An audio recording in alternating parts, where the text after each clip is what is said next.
নমস্কার। পশ্চিমবঙ্গ রাজ্য সরকার কৃষি ঋণের জন্য ঋণ মুকুব করেছে বা ঋণ মঞ্জুর করেছে 113 কোটি টাকা। তো পশ্চিমবঙ্গ রাজ্য সরকারের কোন কোন ডিস্ট্রিক্ট থেকে তোমরা ঋণ নিতে পারবে বা তোমরা সবাই জানো পশ্চিমবঙ্গ রাজ্য সরকারের সবথেকে ভালো প্রকল্প যেমন হচ্ছে কৃষক বন্ধু, সেখানে টাকাটা রিলিজ করে দিয়েছে মাননীয় মুখ্যমন্ত্রী মমতা ব্যানার্জি। তো এবার কিন্তু কৃষি ঋণ মুকুব করেছে বা কৃষি ঋণ সক্রিয় করে দিয়েছে। তো পশ্চিমবঙ্গের কোন কোন ডিস্ট্রিক্ট থেকে তোমাদের যে ব্যাংকে গিয়ে তোমরা টাকা বা ঋণ নিতে পারবে সেটা তোমাদেরকে এই ভিডিওতে এক্সপ্লেন করব। 113 কোটি টাকা কিন্তু পশ্চিমবঙ্গ রাজ্য সরকার ঋণ মঞ্জুর করে দিয়েছে। তো কিভাবে তোমরা পাবে, কোথায় গিয়ে তোমাদের খোঁজ করতে হবে বা ব্যাংকে তোমাদের যে যেতে হবে কিনা, তোমাদের যে আশেপাশে ব্যাংক আছে সেখানে গিয়েও যোগাযোগ করলে তোমরা পেয়ে যাবে সেই আপডেট। বা তোমাদের যদি কিষাণ ক্রেডিট কার্ড থাকে তো সেখান থেকেও কিন্তু তোমরা লোন নিতে পারবে। তো অবশ্যই তোমরা দেখতে পাচ্ছ এখানে কৃষকদের জন্য 113 কোটি টাকা কিন্তু ঋণ মঞ্জুর করেছে রাজ্য সরকার। তো এখানে ক্লিয়ার এখানে দেখতে পাচ্ছ তোমরা 113 কোটি টাকা ঋণ মঞ্জুর করেছে পশ্চিমবঙ্গ রাজ্য সরকার। তো কোন কোন জেলা থেকে পাবে সেটাই তোমাদেরকে দেখিয়ে দিচ্ছি। তো এখানে দেখতে পাচ্ছ কৃষকদের চা বাগানে উন্নতি ঘটানোর জন্য লক্ষ্য একান্তকারী পদক্ষেপ নিয়েছে রাজ্য সরকার।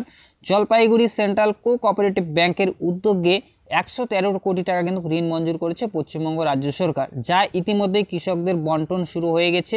ঋণের আওতায় জলপাইগুড়ি জেলা ছাড়াও আলিপুরদুয়ার, কোচবিহার, হলদিবাড়ি, মেখলিগঞ্জ, শিলিগুড়ি সমতল অন্তর্ভুক্ত ব্যাংকের পদক্ষেপ থেকে জানানো হয়েছে যে চা পাতা বাগানের জন্য সেই টাকা কিন্তু দিতে পারবে। কৃষকদের সহায়তার জন্য এই উদ্যোগ নিয়েছে কিন্তু পশ্চিমবঙ্গ রাজ্য সরকার। তোমাদের কিন্তু ঋণ দেবে এখান থেকে। তো এখানে দেখতে পাচ্ছ 17টি ব্লক জুড়ে কিন্তু 50,000 ইতিমধ্যেই কিন্তু আওতায় এসে গেছে কৃষক। তো রবি শস্যের জন্য আলু, ধান, শাকসবজি এবং ফুল ফল, তেজপাতা, চা পাতা চাষের জন্য সহায়তা করবে এই উদ্যোগ নিয়েছে পশ্চিমবঙ্গ রাজ্য সরকার।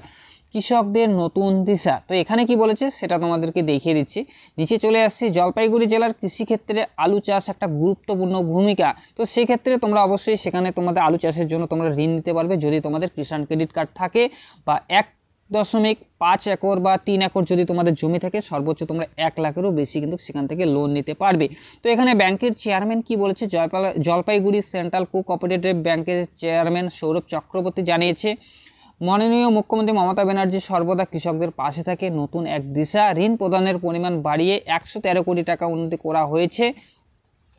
আমাদের লক্ষ্য সাধারণ মানুষের যাতে উন্নতি করে স্বনির্ভর হতে পারে। কৃষকদের প্রতিক্রিয়া। তো এখানে তোমরা দেখতে পাচ্ছ জলপাইগুড়ির কৃষকদের কিন্তু রামু দাস বলেছেন। তো এত কিছু তোমাদেরকে বলছি না। তো এই ঋণটা দিচ্ছে যে সমস্ত তোমাদের চাষি ভাইরা ঋণ নেবে ব্যাংক থেকে, তো সেখানে তোমাদের কিষাণ ক্রেডিট কার্ড থাকতেই হবে। যদি 1 একর বা 3 একর 4 একর জমি থাকে সেখানে সর্বোচ্চ 1 লাখ থেকে 2 লাখ টাকা কিন্তু তোমরা লোন নিয়ে সেখান থেকে তোমরা কিন্তু আলু চাষ করতে পারবে। তো এটাই তোমাদেরকে আজকের ইনফরমেশন দেওয়ার ছিল। তো এখানে তোমরা দেখতে পাচ্ছ যে জেলাটা যে বলা হয়েছে কৃষকদের মোট 113 কোটি টাকা কিন্তু ঋণ দিচ্ছে, ঋণ মঞ্জুর করেছে পশ্চিমবঙ্গ রাজ্য সরকার। তো যদি কোনো ইনফরমেশন আরও আসে বা আরও কোনো অন্য জেলা দিয়ে থাকে অবশ্যই তোমরা সেটা পেয়ে যাবে।